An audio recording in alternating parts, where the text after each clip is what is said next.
Shalom everyone, ನಿಮ್ಮೆಲ್ಲರನ್ನ ವಿಡಿಯೋದಲ್ಲಿ ಸ್ವಾಗತ ತಿಳಿಸ್ತೀನಿ. ಇವತ್ತು ನಾವು ಉಪವಾಸ ಬಗ್ಗೆ ತಿಳ್ಕೊಳ್ಳೋಣ.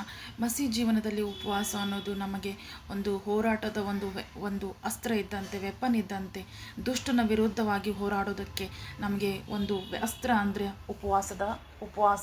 ಉಪವಾಸದಲ್ಲಿ ನಾವು ಉಪವಾಸ ಮಾಡುವಾಗ ನಮಗೆ ನಮ್ಮ ಶರೀರದ ಆಸೆಗಳನ್ನ ನಾವು ತಗ್ಗಿಸ್ಕೊಂಡು ದೇವ್ರ ಹತ್ರ ನಾವು ಹೋದಾಗ, ನಮ್ಮ ಸಮಯನ ನಾವು ದೇವರಲ್ಲಿ ಕಳೆದಾಗ ಉಪವಾಸದ ಸಂಪೂರ್ಣವಾಗಿ ಅದು ಅರ್ಥಪೂರ್ಣವಾಗಿರುತ್ತೆ. ಉಪವಾಸ ಮಾಡುವಾಗ ನಾವು ನಮ್ಮ ಜೀವನದ ಎಲ್ಲ ರೀತಿಗಳಲ್ಲಿ ದೇವರನ್ನು ನೆನೆಸ್ಕೊಂಡು ದೇವರ ಜಪದಲ್ಲಿ, ದೇವರನ್ನೊಂದು ನಾಮಸ್ಮರಣದಲ್ಲಿ ನಾವಿದ್ದಾಗ ಉಪವಾಸದ ಒಂದು ಪೂರ್ತಿ ಯೋಜನೆ ಪೂರ್ತಿ ಆಗುತ್ತೆ. ಉಪವಾಸ ಮಾಡುವಾಗ ಮನುಷ್ಯನು ಅವನು ಆತ್ಮದಲ್ಲಿ ಸ್ಟ್ರಾಂಗ್ ಆಗಿ ಶರೀರದಲ್ಲಿ ವೀಕ್ ಆಗ್ತಾನೆ. ಯಾವಾಗ ಅವನು ಆತ್ಮದಲ್ಲಿ ಹೆಚ್ಚಾಗ್ತಾನೋ, ಶರೀರನ ತಾನು ಕಡಿಮೆ ಮಾಡ್ತಾನೋ, ಶರೀರ ಆಸೆಗಳನ್ನ ಎಲ್ಲವನ್ನು ಬಿಟ್ಟು ದೇವರನ್ನು ನೋಡ್ತಾನೋ, ಆಗ ಅವನಿಗೆ ವಿರುದ್ಧವಾಗಿದ್ದಂಥ ಎಲ್ಲ ದುಷ್ಟನ ಯೋಜನೆಗಳು ಮುರಿಯಲ್ಪಡುತ್ತವೆ. ಅವನು ಫಾಸ್ಟ್ ಮಾಡುವಾಗ ಮಾಡಬೇಕಾಗಿದ್ದಂಥ ಮುಖ್ಯವಾದ ಅಂಶಗಳು ನಮ್ಮ ದಿನನಿತ್ಯದ ಚಟುವಟಿಕೆಗಳನ್ನು ಕಡಿಮೆ ಮಾಡಿ ದೇವರ ಹತ್ರ ಸಮಯ ತೆಗಿಬೇಕು. ನಮ್ಮ ಮೊಬೈಲಿಂದ ನಾವು ದೂರವಾಗಿರಬೇಕು. ಸೋಷಲ್ ಆ್ಯಕ್ಟಿವಿಟೀನ ನಾವು ಮಾಡೋಕ್ಕೆ ಹೋಗಬಾರ್ದು.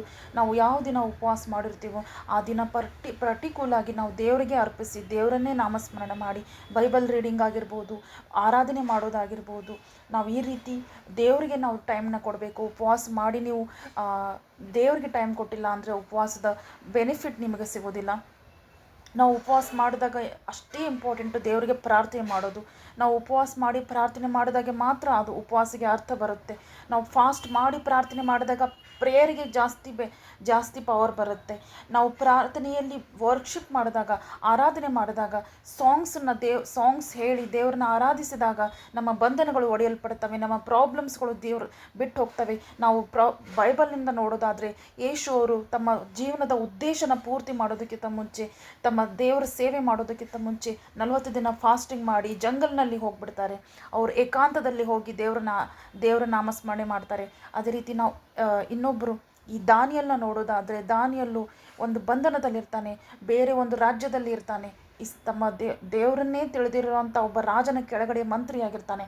ಆ ರಾಜನು ನೀನು ದೇವರ ಪ್ರಾರ್ಥನೆ ಮಾಡೋ ಹಾಗಿಲ್ಲ ಅಂತ ಆಜ್ಞೆಗಳನ್ನ ಕೊಟ್ಟಾಗ ದಾವೀದನು ಅದನ್ನೆಲ್ಲವನ್ನು ಬಿಟ್ಟು ತನ್ನ ದೇವರನ್ನು ಆರಿಸ್ಕೊಂಡು ರಾಜನ ಆಜ್ಞೆನೂ ಮುರಿದು ತನ್ನನ್ನು ಸಾಯುವಂಥ ಪರಿಸ್ಥಿತಿಯಲ್ಲಿದ್ದರೂ ದೇವರನ್ನು ಆರಾಧಿಸ್ತಾನೆ, ಉಪವಾಸ ಮಾಡ್ತಾನೆ. ಅದೇ ರೀತಿ ದಾನಿಯಲ್ನು ಗೆದ್ದು ಇಸ್ರೇಲವ್ರನ್ನೂ ಬಿಡುಗಡೆ ಮಾಡ್ತಾನೆ.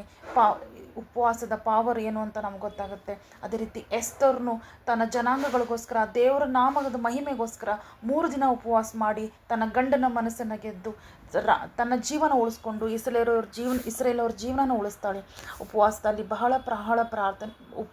ಉಪವಾಸ ಪ್ರಾರ್ಥನೆಯಲ್ಲಿ ಬಹಳ ಒಂದು ದೇವರು ಶಕ್ತಿಯನ್ನು ಇಟ್ಟಿದ್ದಾನೆ. ನಮ್ಮನ್ನು ನಾವು ತಗ್ಗಿಸ್ಕೊಳ್ಳೋದು, ನಮ್ಮ ಶರೀರನ ತಗ್ಗಿಸ್ಕೊಳ್ಳೋದ್ರಿಂದ ನಾವು ದೀನರಾಗಿ, ಮನಸ್ಸಿಂದ ದೀನನಾಗಿ, ಶರೀರದಿಂದನೂ ದೀನಾಗಿ ದೇವರನ್ನು ಸೇರಿದಾಗ ದೇವರು ನಮ್ಮ ಪ್ರಾರ್ಥನೆಯನ್ನು ಕೇಳ್ತಾರೆ. ನಿಮ್ಮೆಲ್ಲರನ್ನ ದೇವರ ಆಶೀರ್ವದಿಸಲಿ. ಶಾಲೋಮ್.